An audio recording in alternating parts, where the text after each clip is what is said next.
When we talk about asset allocation and retirement accounts and all of these different things, it's also important to be thinking about insurance and exposure to different sorts of risks. Now, I'm not going to talk to you here about home insurance, condo insurance, car insurance, not really the subject here.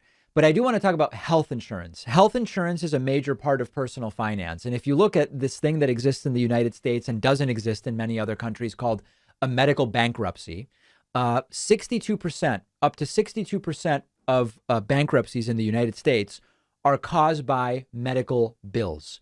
The number of Americans without health insurance has been decreasing, thankfully, but it's still roughly 8% of the population, people with no health insurance. If you look at people who are underinsured, it's another significant portion, the number of which is the subject of some debate. There are lots of people who are worried or genuinely struggle to afford health insurance, and so they forego it. Or people who say, I'm young, I'm healthy, I don't need health insurance. And I think that this is a very risky decision for people of any age, because all sorts of things can happen to people regardless of age and regardless of what you sort of assess to be your health status. Injury, disease, health complications, all sorts of things can happen. And the whole point of health insurance is it costs you something, but it is a hedge, it is a limiter on what you might end up having to pay. Now, I'm a guy who self-insures in many areas. Everybody's financial situation is different, but my particular situation is one where, as an example, I have never gotten the extended warranty on any car. I've never gotten it. And the calculation that I make is, okay, what's the warranty? And let's think about, based on the age of the car and all these different things, what am I likely to need to pay over the time I'm likely to have the car? Okay, it's a risk, but I'm going to take that chance because even the worst case scenario is not that bad. It's a tolerable worst case scenario. And over time, I've done this enough that I've saved so much by never getting the service plan, the warranty on the car. I'm comfortable self-insuring. Okay. Electronics. Okay. I get a $1,500 laptop and there's a warranty for $300.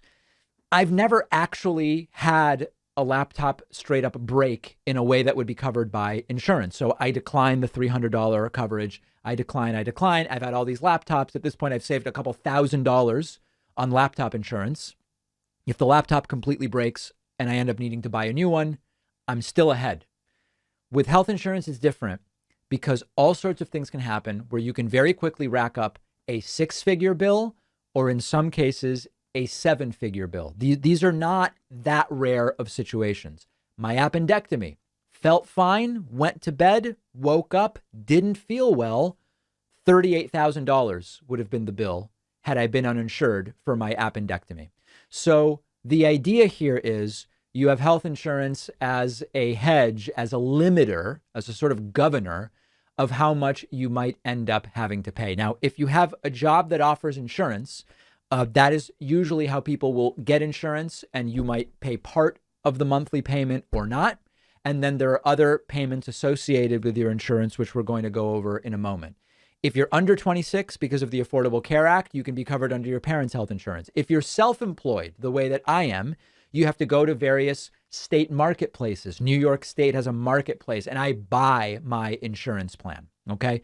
That is how you obtain health insurance. If you're over 65, you have Medicare available for you. Now, how does health insurance work? Well, you've got a few different components which we can look at here. So we will look at a typical health insurance plan. These are the important things to understand. The first one is your premium. Okay. Your premium is the monthly cost for insurance, and it might be something like, I'll give you in my case what it is. It's $520. Okay. That's based on my age and based on the fact that these private plans for self-employed people are pretty mediocre and quite expensive. Okay. You pay this no matter what your usage is. Okay. Another important element is your deductible. Your deductible is something that has to be met over the course of a year before the coverage kicks in. Now, we're already in detailed stuff. Not all sorts of usage is subject to the deductible, but often the deductible would be, in my case, it's $2,000 per year. Okay. However, there are plans that also have what are called copays or copayments. And this is usually per appointment. In my case, my deductible is $30 for what's called an office visit, $60 for a specialist. Okay.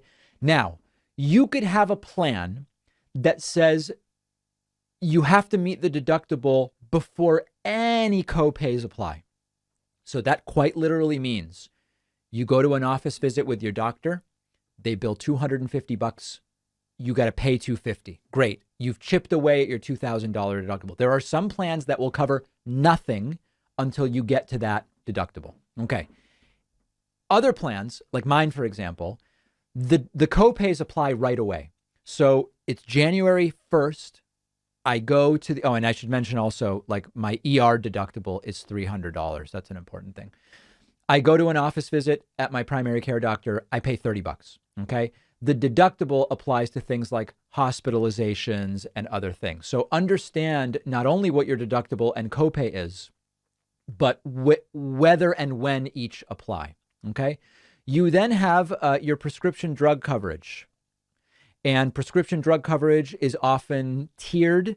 They have what are called like tier 1 through 3, 1, 2, and 3 drugs. It's quite complicated. There's issues about substitutions, but the important thing is understand what is covered in terms of prescriptions. Oftentimes copays can be as little as $5. Sometimes they can be $100 for specialty or brand name drugs. The prescription drug coverage is really a mess. And then there's something called your maximum, sometimes we call it OOP, out of pocket. In my particular case, I believe it's $8,000. $8,000 tells you the absolute maximum that you would have to spend in a year on all these things, right? So imagine that you've met your $2,000 deductible, but then you've had, adding up a bunch of these $30 copays. Imagine you've had $3,000 in copays, just kind of making things up here. And imagine that you have an ER visit where you pay $300, and then you've got a bunch of prescriptions where you spent $1,000, whatever. When all of these things add up to the $8,000 max out of pocket, now you pay nothing and the insurance covers everything. So what is the bet that I'm making here? Okay, let me clear this to basically explain to you the math of it.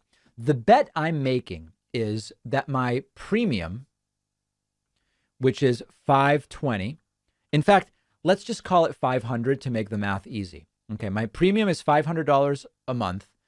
That is $6,000. My max out of pocket, as I told you, is $8,000. I'm making the bet that it's worth it to me to have to pay. Remember, it's somewhere between $6,000 and $14,000, right? If I use nothing of my insurance, I'm still paying $6,000 because I pay $500 a month. If I end up having a ton of medical usage, my max would be $14,000, right? It's my premiums plus my maximum out of pocket. I'm calculating I don't want to end up stuck with a $38,000 appendectomy bill. My girlfriend, who recently gave birth to our daughter and then was rehospitalized, racked up about $125,000 in medical bills between the 2 hospitalizations, the birth, all these different things.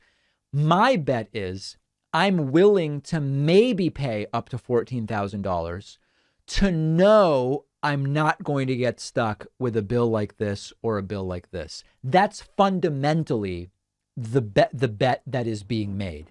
Now, if your employer covers part of this, some employers will cover, like at the David Pakman show, we cover half. We go 50-50. We're too small to have a group plan. So basically we all get individual plans and I cover 50%. Then the math is more in your favor, right? Because then my plan becomes only $250. So now I'm basically making the bet on $3,000 plus my $8,000. Okay, that's the bet that's being made. You don't want to get stuck with something like this. Or, I have family members who are on medications that are $12,000 per month, just one medication. You really don't want to get stuck with those things. Last thing, there are some other benefits that many insurance companies provide that people don't take advantage of. For example, my insurance will reimburse me up to $150 a year for a gym membership, but I have to know that and I have to ask for it. My insurance lets me get glasses. I think it's like every 2 years. My insurance includes free vision exams every 2 years. Understand all of the things that are included. One other thing, and this kind of goes beyond the scope of this video, there are different types of insurance plans. The most common is a PPO. These are typically with employer plans, preferred provider organization, where you're encouraged to use a network of preferred providers. And they've negotiated a discounted rate at those providers. Those often have more freedom, but typically have higher premiums. And there's often a deductible. There's HMOs, health maintenance organizations. There, you have to pick a primary care doctor and you need a referral to see a specialist. That's what I have. Most of the connector type plans through the health marketplaces are that type of thing. Less flexible, in general, lower premiums and lower deductibles. And then there's other types of plans that are less common. In another video, I will talk about health savings accounts, HSAs, combined with what are called high deductible health insurance plans. Topic for a different video. This is the framework to initially understand.